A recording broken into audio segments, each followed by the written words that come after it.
Can you see me? Yes, I can see you. Monty, thank you so much for being here, brother. I just want you to introduce yourself. Tell everybody who you are, what you do, and we'll get started. All right. My name is Monty Winters. I'm a life coach. I am a real estate corporation owner, which just started a couple months ago. And I am a web designer, social media optimization, search engine optimization expert. That is awesome. And so when, once I got out of the movie business, which, we might talk about that, but that's okay. But I decided, what am I going to do? So my focus was going to be, what could I do anywhere in the world? Mm-hmm. So right now, those three things I can do anywhere. If I choose to stay here where I am on the coast of North Carolina, or if I want to move to Costa Rica or Hawaii. So there you go. That's awesome. Well, thank you so much for being here. I've been following you on Facebook for a while, and I really appreciate the way that you show up. I feel that you have, number one, a really great energy, and I think you represent a great example for how men could show up in the world. And I really appreciate that about you. Thank you. Thank you, Brad. Of course. So why is it important for you to be a life coach? What called you to that? That's a good question. And, I'll have to give you the background to it. I didn't start out being a life coach. Okay. I grew up in a small North Carolina town, Southern Baptist religion, and I was a geek. I mean, I was a nerd, but I was a 6 foot. I think, when I was a eighth grade, I was 6'1", 200 pounds. Wow. So one thing I noticed was it seemed like people liked athletes or people that played sports, and the girls really liked, Oh, yeah. Yeah.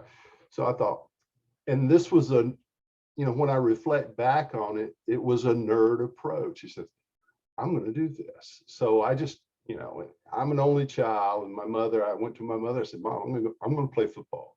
No, you're not. You'll get hurt. I said, I'm going to play football. And that was like Little League. Well, I was too big for Little League. Okay. I was like 20 pounds overweight, so I couldn't play Little League. But my next door neighbor was a 7th and 8th grade football coach. And he was mom and dad's best friend and like a second father to me. He says, don't worry, when you get to the 7th grade, you come see me. So my first, experience as far as playing football was 7th and 8th grade. In 7th and 8th grade, the 2 years we were there, we went undefeated and unscored on both years. Wow. So when I got to high school, it was just like, this is me. I had colleges scouting me when I was a freshman, because my freshman year I was like 6'3", 230 pounds, and I ran a 4.840. Wow. But when I think back on it, it was just still the nerd, because even in football, when I was looking at, what was happening on the field, unlike maybe the majority, I'm not going to say the majority, but most of the guys there, I was looking and noticing things that gave me an advantage. When the opposing team would break the huddle and start to the line, I would look at the eyes of the quarterback and the running backs, because they normally would look to what direction the play was going to go. Okay. And then in the weight room, I would work on my legs, because I felt like if I could get my upper body past the guy in front of me, I played defensive tackle. Okay. If I could get my upper body past the guy, they're not going to stop my legs. So when I was signing, I got a scholarship to play college football, and that was the reason that I got signed, was because my pass rushing abilities. I was sacking quarterbacks 5-6 times a game. But invariably in every situation like I was in sports, when I say sports, football, I played basketball, but I always fouled out. I couldn't make the transition. But in football, it was, and the coaches, you know, my coach in high school is still alive, and he'll talk to me. He says, "You were just different, Monty."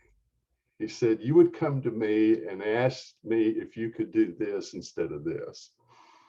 And I tell you, I don't care as long as you get them.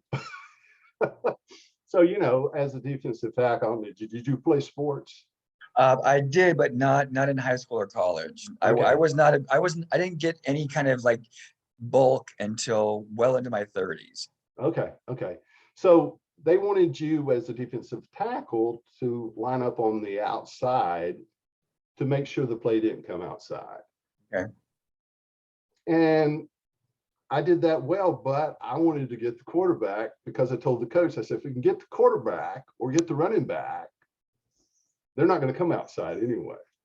So I would ask, I said, "Coach, can I just line up over the center?" He says, "I don't care as long as you destroy the play, you know." So I would move around a lot, and that would totally, I don't know if I can say this on here, fuck up the other team in regard to their minds, psychology, you know? Yeah, because they'd seen all these films of me, you know, and they've seen, oh, this is where Monty's going to be. We're going to double team him here. So they put triple team out here, and I'd move over the center.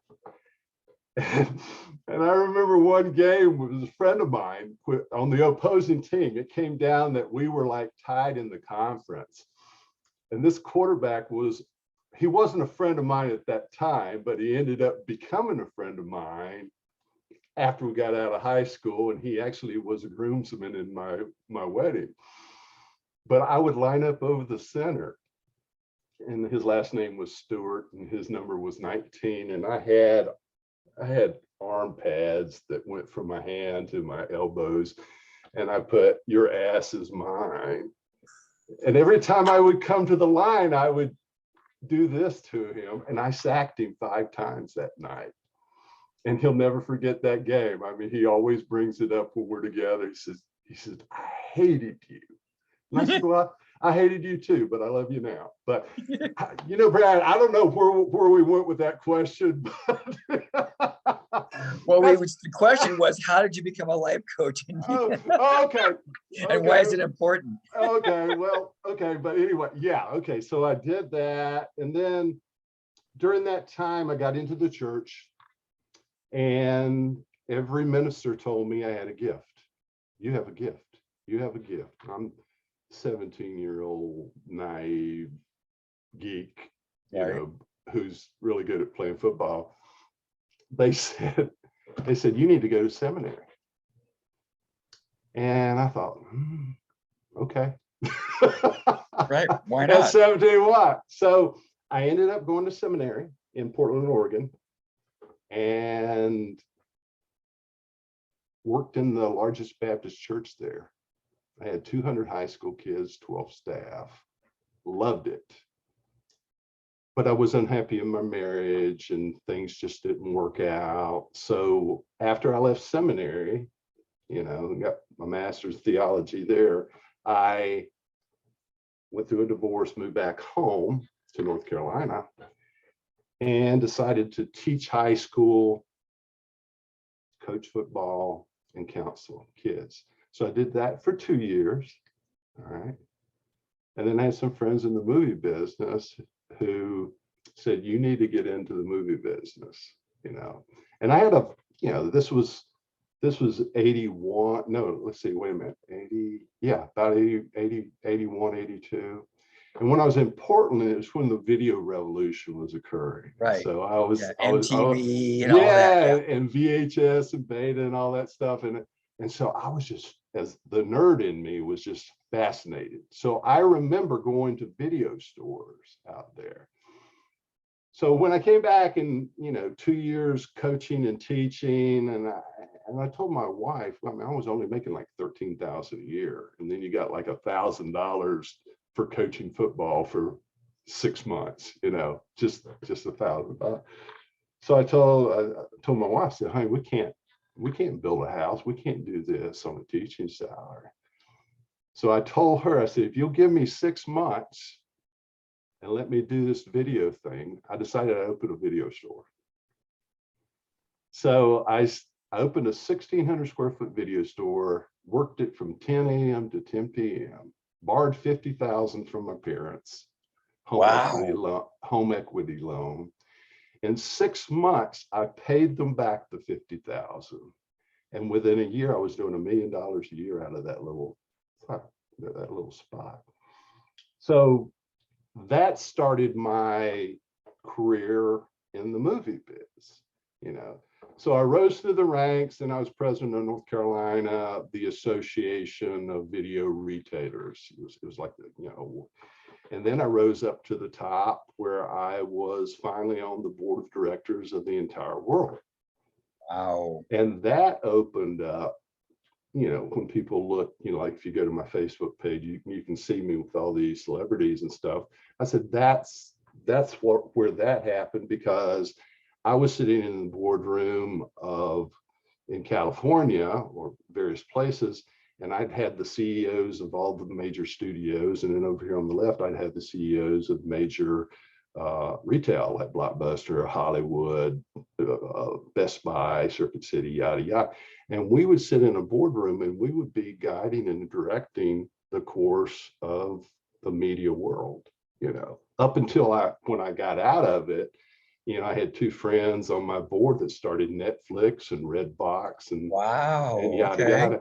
And then once that ended, now, during the course of all this, I was always still in tune, even if it was unconscious, of my passion to help people, just like going back to the ministry, help people.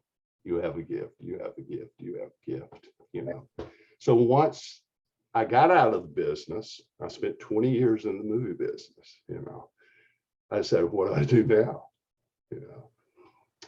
So life coaching was coming out of the ground in 2002 out on the West Coast, actually in Santa Monica, So I flew out to Santa Monica and spent a week with the coach of coaches. His name was Tom Stone. Okay. And he taught me everything that I know. And as opposed to what I learned, because I have a master's in theology, I have a master's in counseling, marriage and family therapy. All that I could probably just put in the closet, which is basically where it is anyway. That's where my certificates are. And I just started to hone my skills and gifts, which I started to realize I had the empathic gift, the intuitive gift, the HSP gift. And I'd look back over 20 years in the movie business, and I would be in a social event with my wife at that time. And we, I have a flute of, it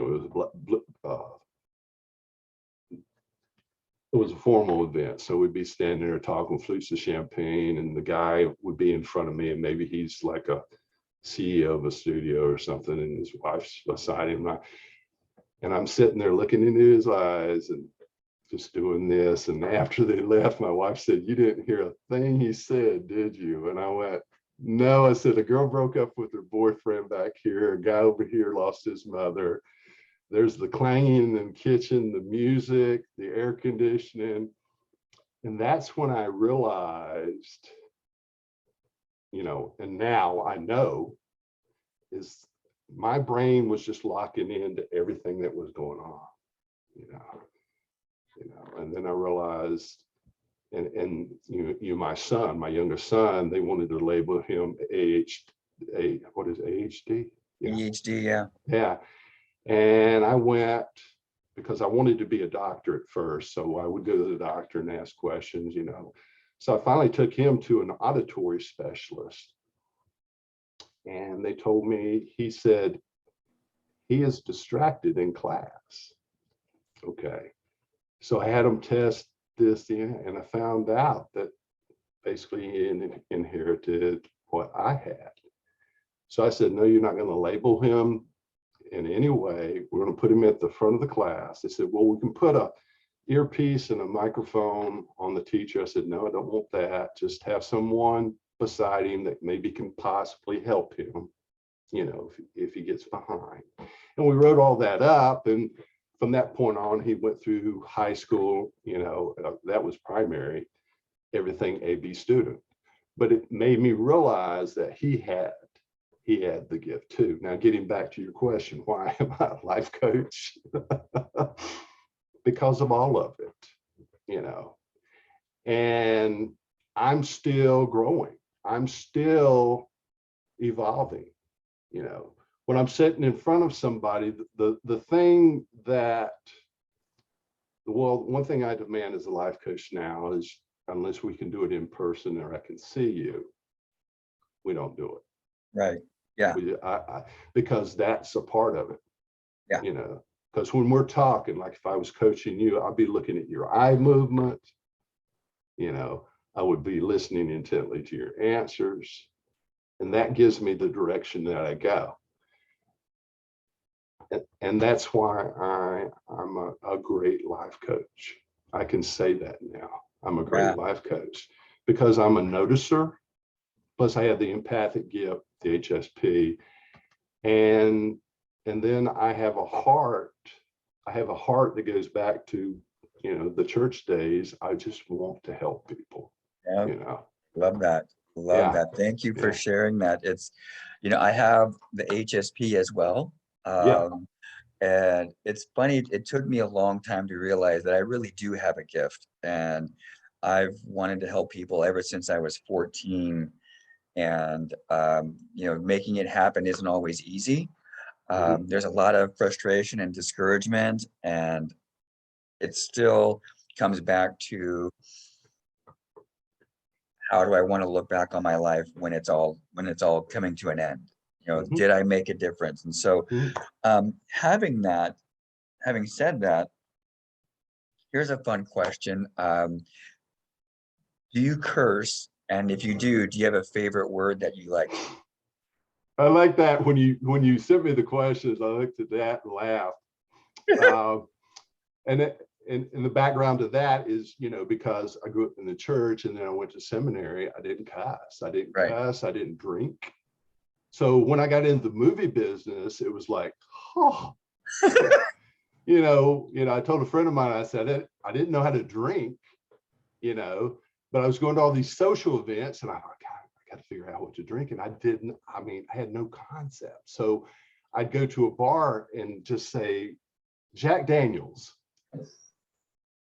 And they say, on the rocks. And I didn't know what that meant. And I went, yeah. So I would end up going to a board meeting like at 8 o'clock the next day. And I'd be going, oh God. And they say, Monty, what did you do? I said, I don't drink. Well, what did you drink? And they said, I drank Jack Daniels. Did you put anything in it? I told him on the rocks. Was that right? Oh, no. So anyway, I went through that, finally got down to where I could drink something. You said, don't do that, you know. So, but you know, now I occasionally will have a cocktail, but I'm just not a big drinker. I like wine occasionally, but yeah. But back to the curse. So in seminary, I couldn't, I'm trying to, but I would just get pissed off. Right. So I came up and I created words, you know. Okay. But now after that, man, I will occasionally let them fly, and I like to just let them fly really good. And my dad just passed away in November, but we spent 16 years together, living together. And he would annoy me, okay? And I told somebody years ago when we would go out on grocery day, which was typically a Friday, I'd say, I could determine how good grocery day was by the number of times I said fuck. You know, but say the last year of Dad's life, and I miss him so, but I got to know my father, and he was like my best friend, and since I'm an only child, he was like the brother I never had. But Right. we would fight, and so I said, Dad, let's just come up with a good word that we could say. And then when we said it, it was like it just cleared everything up. It would make us laugh, and it would just clear everything up. So you know what the word was? Please tell me. Cocksucker. And so there was a Western series, I forgot the name of it, but the guy always said cocksucker, and we would start laughing. We'd be saying, oh, that's so funny. So I said, this is our word. And I said, our word is cocksucker, So and awesome. Dad would start laughing. So until he died, anytime there would come up, I'd look at him and I'd go, cocksucker, cocksucker, So anyway, that's the answer to that question. So that's awesome. Okay. So let's get into the heart of this. Why is it important for people to have dreams?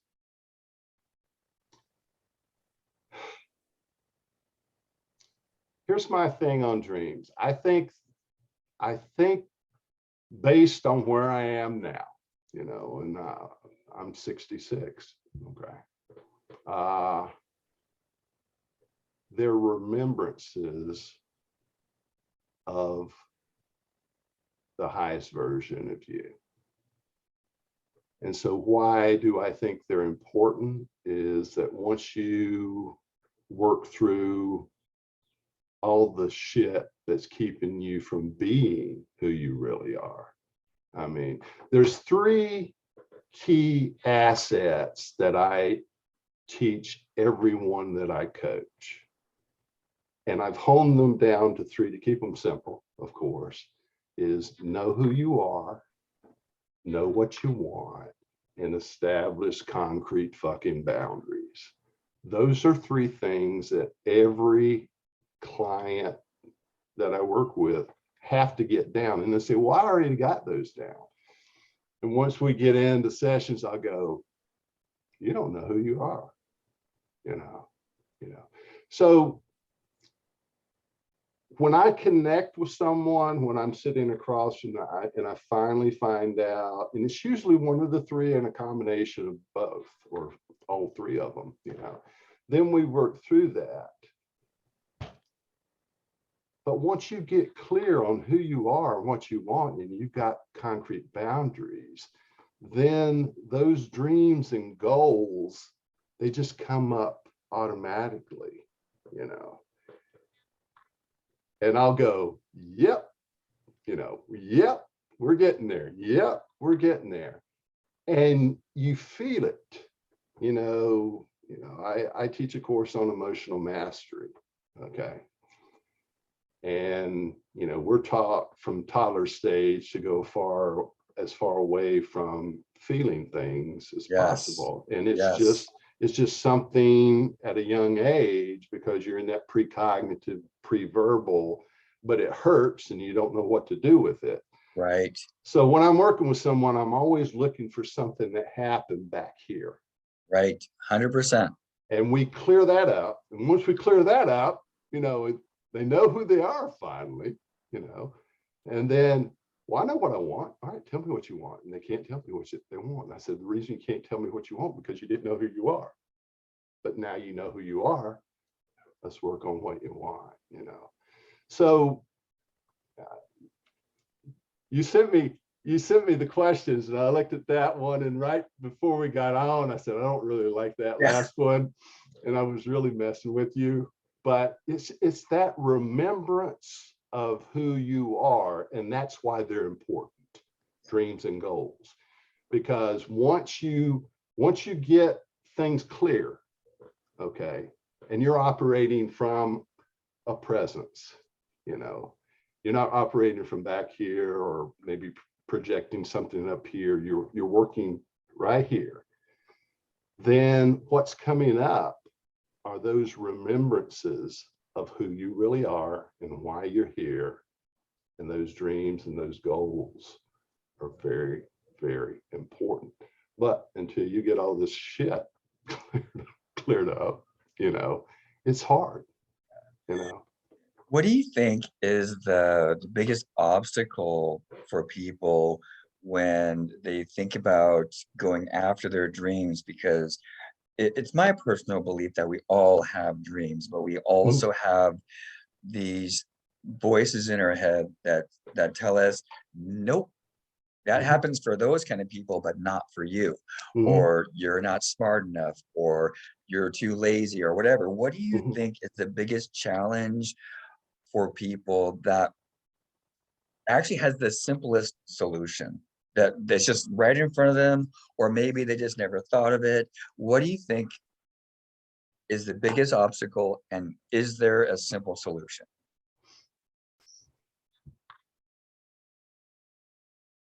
It can be simple. On my end, I'm looking at it and I can see how simple it is, but it all depends on all the shit, that's what's so important about, at least to me, about being a coach, being an empath, being an HSP, intuitive, is being able to notice and feel these things when you're talking to someone. But the most important part that, and it invariably it is another part of the coaching, is somewhere along the way there's some unworthiness. Oh, 100%. It's almost always unworthiness, isn't it? It's almost always. And then we have been taught, and I can use religion because I was there, loving yourself is selfish. So, I mean, from the start, we're taught not to self-love. Yeah. Isn't that crazy? Yeah, it's crazy as hell, And so when I'm sitting down with someone, I'm looking at, okay, there's the unworthiness. I have to remember that. We're going to have to go back and I have to pick around there and find out where it's coming from. Right. Yeah. And then once you find out where it's coming from, and this is a part of the emotional mastery part, is you find that the underlying shit that keeps it going is energy. Okay, it's just energy. It's just energy, exactly. But because we're taught from toddler stage not to go there, anything that triggers that will go away from. So, in a coaching session, which, over the course of maybe 2 or 3 months, I'm picking up on this stuff. I'm seeing this. I said, okay, we had to go here, and then finally I said, okay, this is what we're going to do. We're going to go in here and vaporize the energy that is the underlying cause of this feeling of unworthiness. Or we're going to vaporize this fear and anxiety, which is a projection, okay, that come. And I'll say, once we do this, then we're going to go see if this fear and anxiety is still there, because I dare say it won't be there because it's coming from here. Right. And then you bring the people to presence and awareness, because I tell people when we're, I have different techniques that I use, in regard to doing this, and this was taught from Tom Stone, once you bring them present and you're operating from a state of awareness, Brad, it's almost like sitting in a movie and you remember when the movie starts and maybe the film hasn't come out yet, there's that white screen. Right. Yeah. I call that pure awareness, and that's how our life actually operates, that white screen, is that just pure awareness. And then when the movie starts, it's like, you know, everything that's happening, sounds, sights, everything that's happening, that's a process that we have to go through.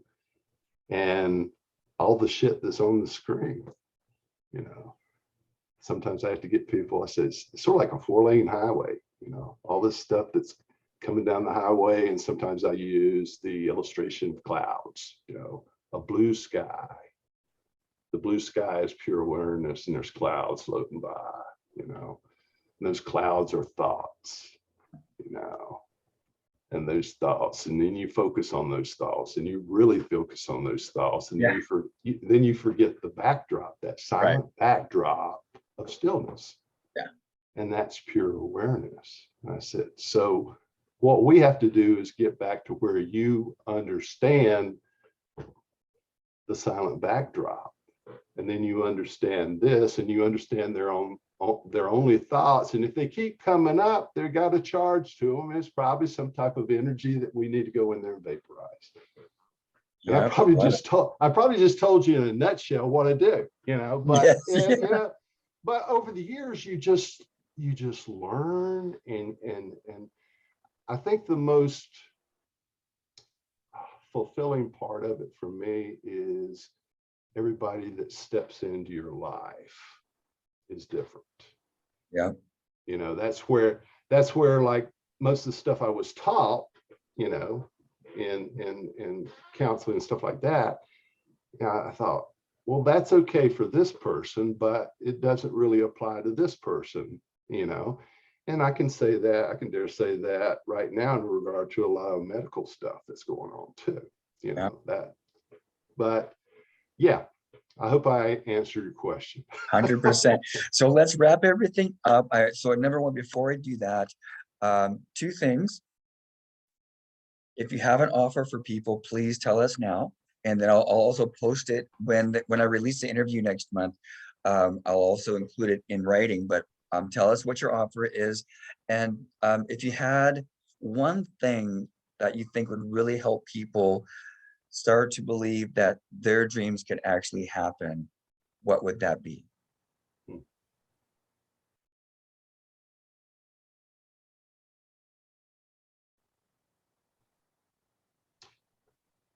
Once you get down the 3 things that I spoke of earlier, know who you are. Know who you are. Know what you want. Establish concrete boundaries.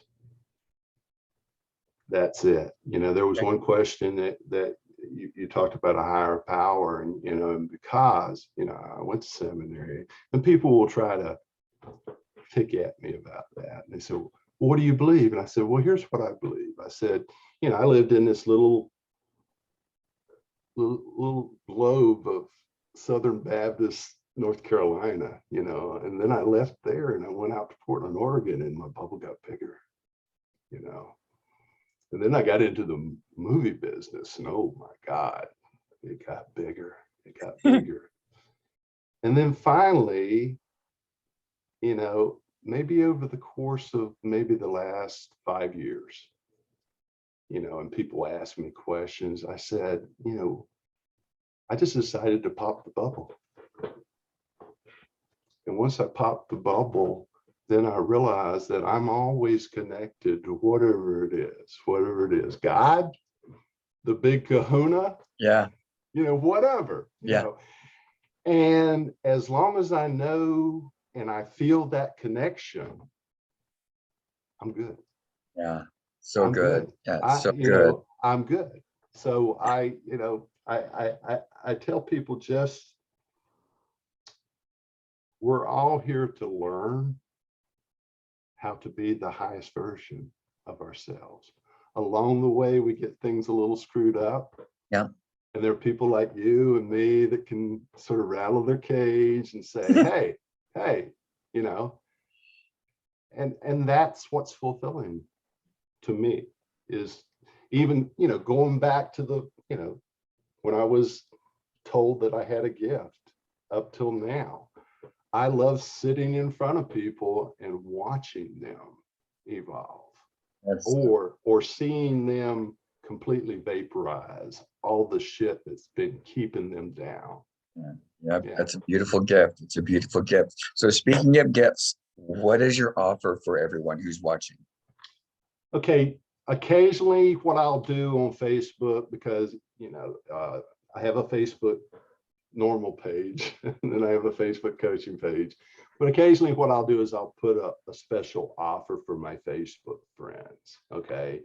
And I'll offer like 5 1-hour video sessions for a certain amount. And since I charge $200 for an hour regular, you know, I usually just half it, you know, so I offer 5 1-hour video sessions for $4.99 occasionally. And I just throw it out there, and I'll throw out the link to you and extend it to your audience.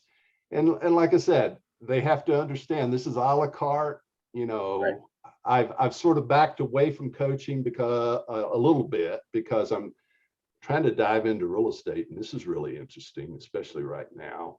But these a la carte, you know, I can fit in, you know, somebody says, hey, you want to do it? Yeah, let's do it right now. You know, it's just like me and you, we'll do it. And I love to do it. I love to help people. So I will extend that offer to your audience. Well, thank you so much. Well, Monty, it's been an honor. Thank you so much for accepting the invitation to share what you do with people. Again, I love what you do. And I think that you're, again, a great example, especially for men, and how they could show up if they wanted to. And also a really great example for women to go like, this is how men get to be. This is how a man gets to be in my life. So thank you for being who you are. Thank you for sharing your gifts with the world. And thank you for being here. I really, really appreciate you. Thank you, Brad. I appreciate the opportunity. Thank you so much, brother. Have a wonderful day. I've got to get going, and I'll let you know when I'm going to release the interview, so that if you want to make an announcement as well, so other people can see what you have to offer and see what a beautiful gift you are, I will make sure that happens for you. Thank you, sir. You take All right. care. Take care. Bye-bye. Bye-bye now.